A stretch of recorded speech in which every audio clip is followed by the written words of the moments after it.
How many holes in the bucket do you have? I'll explain it. Stay tuned. From Philadelphia, the home of the Liberty Bell, Financial Freedom Radio starts now. Here's your host, Raymond Jewell.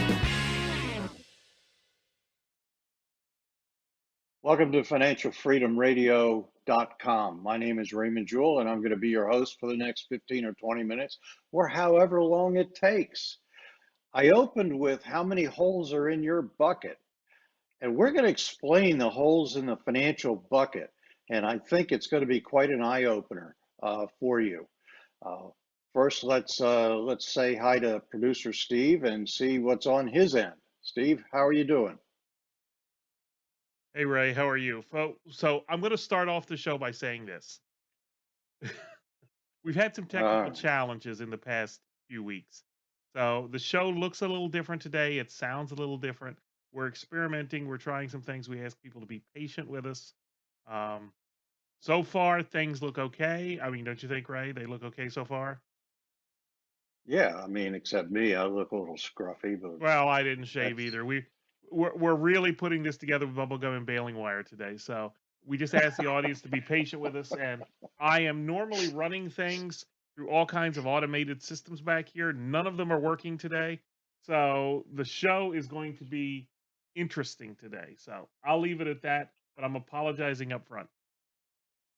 no need to apologize. It's the content. It's the content that's important in everything we do. Yeah, but I'm a And stickler for the presentation. I understand that, but I'm a stickler for the content, and sometimes it's not so good, and sometimes it's good. But nobody cares what you look like. I mean, I had some clients the other day, and I said, "Do you care what I look like?" And the client said, "No, as long as the information that you have is good and we understand it and it makes sense. We don't care what you look like." So I'm operating on that premise. Good, good. Well, they're good show. I'm hopeful this is going to work out well. Yeah. One of the things that I started with are the holes in the bucket. And Steve, you're going to like this because these holes are holes that we don't really pay attention to. And the financial planners don't pay attention to them either. So we're going to go through those. And by the way, I just saw the clue that if you go to financialfreedomradio.com, you can get access to our podcast, which is done on YouTube. Are we on Rumbler yet, Steve? We're getting there. It's taking a while to upload all the episodes. I have to basically re-upload every episode and retitle it. So yes, we are on Rumble, rumble.com/, I think it's Fin Freedom Radio there. But we are, if you search Rumble for Financial Freedom Radio, you will find some of our earlier episodes and more will be coming over the coming weeks. Right. So anyway, so you can get it on Rumbler.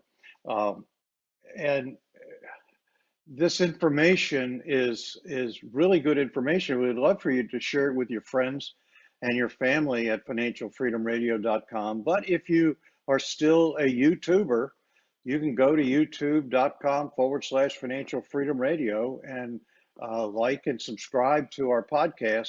Click the bell because then you'll get notified whenever we put up a new show. So that being said, let's talk about holes in the bucket. We've talked about this before, but what's interesting is most people forget it, and the financial planners don't pay any attention to it. They'll put together a financial plan, and that financial plan will will be the end all be all, and it projects out into the future, but it ignores the inefficiencies and the flaws. I had this the other day with a financial planner. We were going to head, and the financial planner just had all of these numbers that projected out that looked magnificent, but he ignored real world situations like taxes. Taxes are holes in the bucket. They're down now, but they're going to go up. Our current president said that they will go up. And he made no bones about that. So taxes is a hole in the bucket. And if you don't plan on your financial world dealing with taxes, then you've got a real shock to the system. I think we've got a slide, don't we, Steve, that has the holes in the bucket that I'm going to go over. There we go. So taxes is one of them. Cost is another, and I'll explain that. Lost opportunity cost is another hole in the bucket. Inflation, propensity to consume, technological change, planned obsolescence. We could go on, but let's deal with taxes. Taxes will go up. Rarely do they go down. They went down because the president at the time, Donald Trump, brought them down. He made that a mission to bring the taxes down. But if you don't take into consideration taxes when you're putting together your financial world, then you're going to be missing out on, you're going to be losing a lot of money. Then you've got cost. Whenever you spend money and you get nothing in return, that is a cost to you. It's important because we don't pay any attention to that, and we don't pay any attention to lost opportunity cost. But when we spend money and we get nothing back, that is a cost. You pay taxes, that's a cost, and you get nothing in return. And then you've got lost opportunity cost. Lost opportunity cost is when you spend money and you get nothing in return. What is, or what could those dollars translate to over time? What is the growth opportunity of those dollars over time? Lost opportunity cost is dealt with by businesses all over the world. They want to know if they're going to spend money for a salary, they want to get a rate of return for it. They want to get a return for it. When you spend money in your financial world, you want to get a rate of return for it. You pay taxes, you're not getting any kind of return on those dollars. It's a cost that's gone. It just evaporates into the air. And we ignore that because we are used to dealing with it. The financial people are used to dealing with it. And whenever there's a cost, they ignore it in their financial system. So they'll run a projection out and they'll ignore taxes and lost opportunity costs. And they'll also ignore inflation. So if you're running a 3% inflation rate, you've got to get at least 6% to get ahead of inflation. But then you got to get ahead of the taxes, you got to get ahead of the cost. So when you're growing money under the traditional ways that the financial planners want you to grow it, then those dollars are, they have to work really hard to give you a benefit. So if you've got inflation or you've got 20% or 10% in taxes, and you've got the cost that that is not giving you any return back, you've got to get a huge growth rate on top of those dollars. So you're probably saying, well, Ray, how do I do that? Well, it's very simple. You eliminate the taxes, the lost opportunity cost, and inflation, and and it works. Ross Perot, I don't know if you remember him years ago. There's a book written called The Millionaire Next Door, and he was in that, they wrote about him in that book. And he was buying back then 3% tax-free bonds when the interest rate was skyrocketing. And so people said, well, why are you just doing 3%?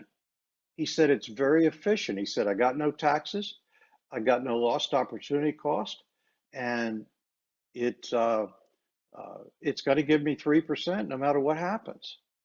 Now, did he hedge against inflation?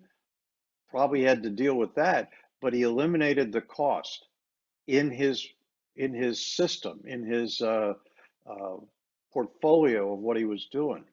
But the only way you could do that is to have a model, to build a model. And we talked about that last week. Whenever large sums of money are at stake, models are built.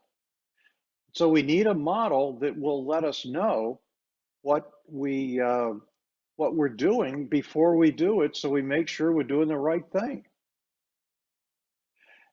Inflation is real. Let me back up to cost though and taxes. If you think federal and state taxes are the only taxes, uh, that's not true. You've got tolls, you've got sales tax. Start adding up what you pay for that becomes a cost. When you drive down the highway and you pay that toll, get anything back for it? Yeah, you get the chance to drive down the highway, but nothing financial. It's a cost. Gas tax too. Gas tax. It's another one. I mean, you could start. Somebody said one time that all of the cost, if you total them up, it's about 60 to 70% of the taxes. Even if it's over 50, that means you're living on 50% of what you earn. How in the world can you get ahead with that? And as the government starts to spend more money in other places that don't relate to us, and they abandon the America First program for helping other people, like this uh, climate accord thing, we spend tons of money, we get nothing back. That's a cost to us as a taxpayer. You can apply this anywhere. You can apply it to any area of government, but they ignore taxes, they ignore costs, they ignore lost opportunity costs, and they ignore inflation. Now let's get down to propensity to consume. Do you know what that is, Steve? I'm going to assume it means that people have a tendency to buy stuff. Yeah. And Steve is a great advocate of propensity to consume in his eBay store, right? I, I And I his acknowledge Amazon that. store. Yes, I acknowledge that, and I take advantage. And so do many other retailers that do what you do. Although you're doing product arbitrage, uh, you still want the consumer to buy your stuff. Yeah, We all have a propensity to consume, and it's getting bigger and bigger and bigger. And we want people to buy our stuff. And the marketers will do anything they can to get you to buy their stuff. George Carlin, if you remember, had a very famous saying. You remember what he said? He said, "A house is simply a place for you to store your stuff while you go out and buy more stuff." That's right. And then he went into the people get their RVs and they haul their stuff up and down the highway Yep. and they stay in a hotel and they unload their stuff and then they may move or it may take a trip while they're staying in that hotel to another place and they're hauling their stuff. I mean, it was funny. But it's You're true. right. It's true. We have a propensity to buy our stuff. My wife the other day, she said, we're scaling down. We're getting rid of our stuff. And then she went out and bought more stuff. So Well, she had to get rid of stuff to get the new to stuff. buy stuff. Yeah, that's right. Technological change. I'm faced with this right now. This and planned obsolescence, probably planned obsolescence more than technological. I had to buy a dishwasher because the other one that we had, did it work? Absolutely worked. But when you open the door, it sounded like the house was haunted with all the screeching and banging. And it was a spring, but we wanted a new dishwasher. So technological change grabbed us right around the throat, and we were able to explain it away with planned obsolescence. And your Oh, the propensity to dishwasher. consume. You didn't need a new dishwasher. You wanted a new dishwasher. And that's a big part of That's right. propensity to consume. That's right.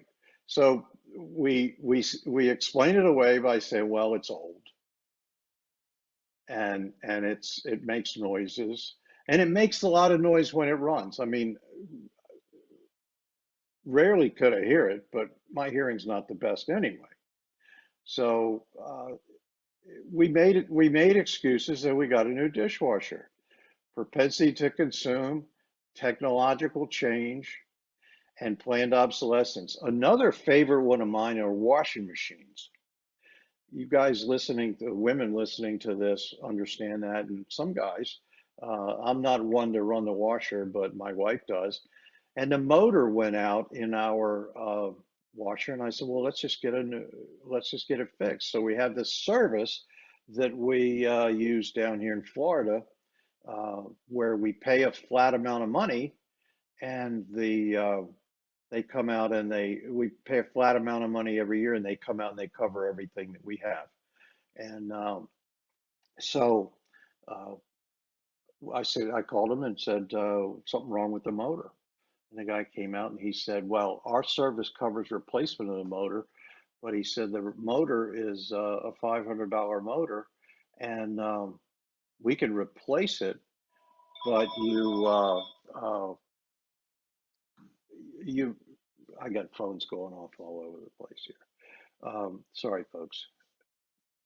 Or you could get a new one for 500 bucks. Well, that translated from a washer to a dryer, propensity to consume, technological change. The reason I'm explaining this is technological change is real, and it hits us in every way possible. The buttons and bells and whistles on these new uh, uh, devices get our attention, and they're designed to do that. Uh, the iPhone, I don't know. I'm on iPhone 10. I'm resisting, but I sure would like to get a 12. And it's with the technological change that gets me. Do I need one? No. Does it work great? Yes. So technological change is alive and well. Planned obsolescence, as we talked about, products breaking down. That's a whole aftermarket. The point is, I could go on and on with these things, and you're seeing the slide on the screen that all these are holes in the bucket. Well, our process teaches people how to patch these holes in the bucket. With our model simulation, we patch the holes in the bucket. We actually show you where you're losing money and actually how to fix it. But you want to ask your advisor, or if you're advising, if you're working yourself, make sure you understand how to plug these holes in. These are key. Plugging these holes in the bucket are key to understanding your financial world and understanding the big picture.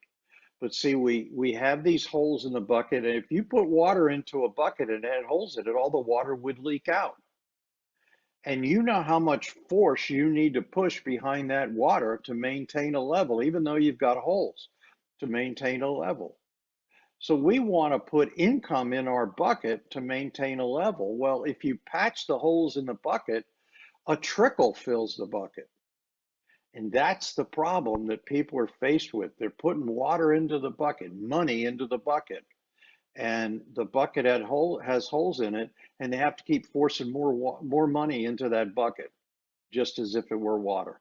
And so we want to make sure that we have these holes patched, and we have no holes in the bucket, or we minimize the holes in the bucket to make sure that we're getting value from every dollar.